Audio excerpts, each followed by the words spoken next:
What is going on, awesome people? Shady Wags here with Got Your Back Gaming. I'm going to be sharing with you my top 5 sniping spots for Battlefield 1 Conquest matches.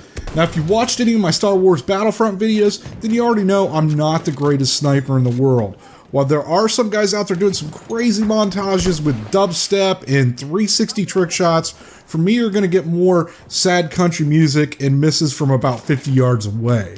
So in order for me to be successful at sniping, to level the scout class, and to complete those sniper challenges for medals, I need every advantage I can get. These spots are strong in the sense that you're not easily seen or counter-snipe, so that gives you room for error. Now, some things I would recommend if you're sniping without a group of friends is to create your own squad and then lock that squad so no one else can join. The reason I do this is, for example, I'm in my awesome sniper spot. I don't know this guy, and they join my party and spawn on me. And they're like, wow, this is a great spot. I'm going to snipe here too. Now they're moving around and they're pushing me out of position. Then another guy decides, well, there's 2 guys up there. I'm going to snipe up here also. That seems like a great idea. Next thing you know, they begin firing like crazy. The spot is given away and I'm dead. Another thing, some of these spots are very close to the beginning objectives. So there may be matches where you're not even going to see one enemy try to take the objective.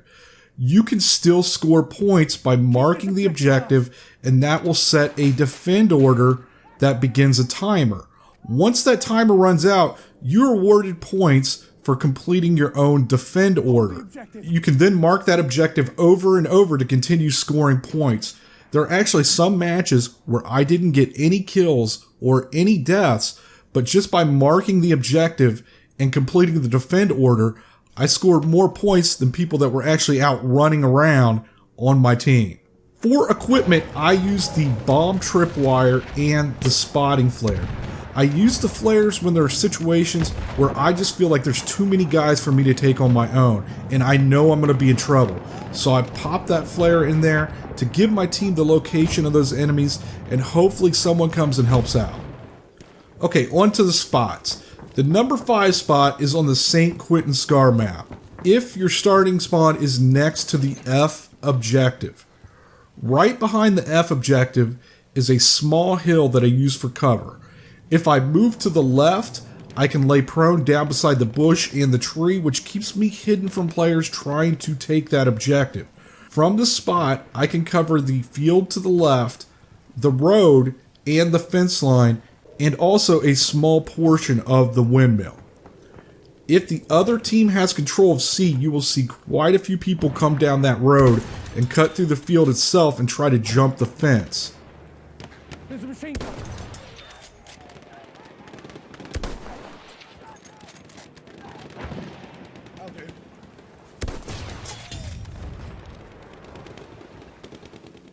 Now, once you get a couple kills here, it's probably a good idea to move. I moved to the other side, the right side of the hill, and then began covering the front of the windmill.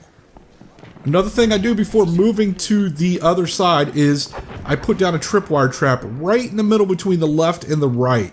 Occasionally, someone will jump back here and try to get you. Moving on to the next map, number 4 is Suez. This is a very small map with 3 objectives. Most people who snipe this, you will see, will try to get higher up on the dunes and on top of the buildings. And this normally leads to you being counter-sniped or guys spotting you very quickly. If I'm starting on the side closest to the C objective, I move down to the left of the map and then I crawl into this trench. By laying prone in here, it greatly reduces your chances of being counter-sniped, and you can cover the enemies running out over the hill from B into C. You can also cover the rooftops in C and a couple rooftops in B. This is one of those spots that is very odd. You're basically laying out in the middle of the desert with no cover at all, but I found more times than not that this works. Number 3 is actually 2 spots on the Sanai desert map. The first spot is if you're on the team that spawns in closest to F. You're going to run down the right side of the map, hugging the wall, and make your way all the way down to the C spawn. Right and back into the right of the spawn are some cliffs, and you can drop down into this small area on the side of the cliff, and from here you can cover the water tower, the back side of C, the rooftops on C, as well as the cliffs on the right. This is another one of those weird spots. It's not necessarily a great spot because of its location, but more for the fact that people just do not look down here or expect someone to be down there. Okay, the next spot is if you're coming from the opposite spawn closest to A, you're going to run past A and head right towards B. Up on the right side of the wall heading into B is a ledge. Climb up on that ledge. Return to the combat area.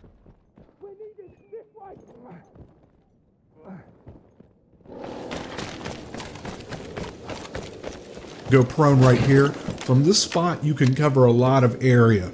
You can cover A, you can take out guys running from A to B, you can cover B, and you can cover the path to C. In this spot, not very many people tend to look up here or come back here.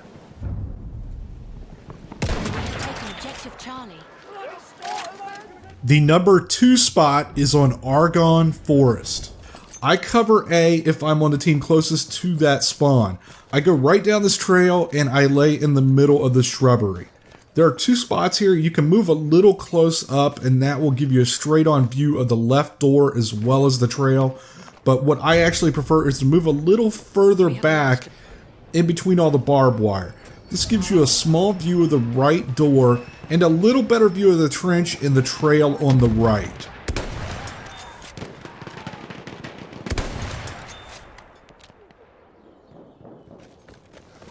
My number 1 spot is on Ames. If you are starting on the spawn closest to F, run to the right of F and make your way down the street towards Objective D.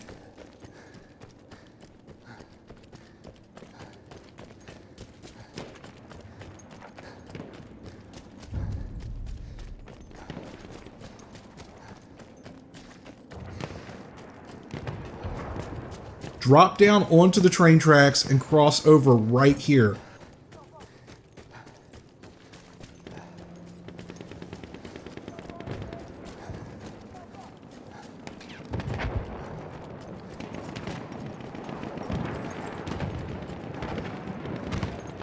Now climb up onto the spot and go prone. And you're just going to cover this long alley. Guys, this spot is absolutely amazing. And if you have a squad who likes to camp, this is a great spot for that also. Okay, if you've made it this far, I'm going to give you actually one more bonus spot. And guys, this is my super special money spot.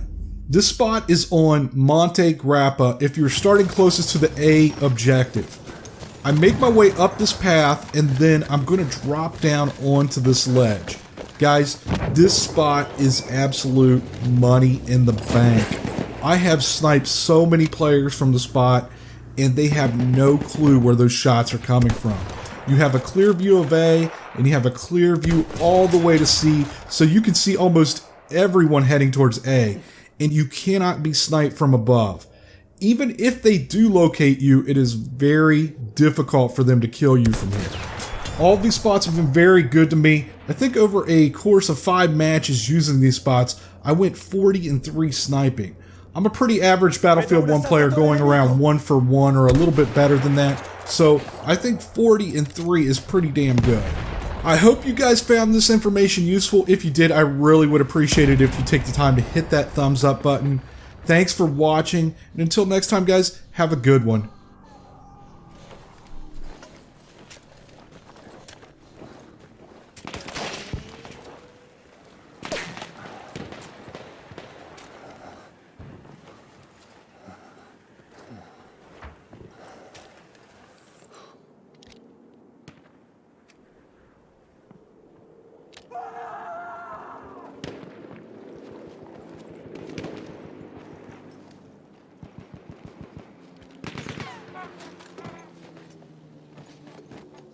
Vedo uno dei loro soldati!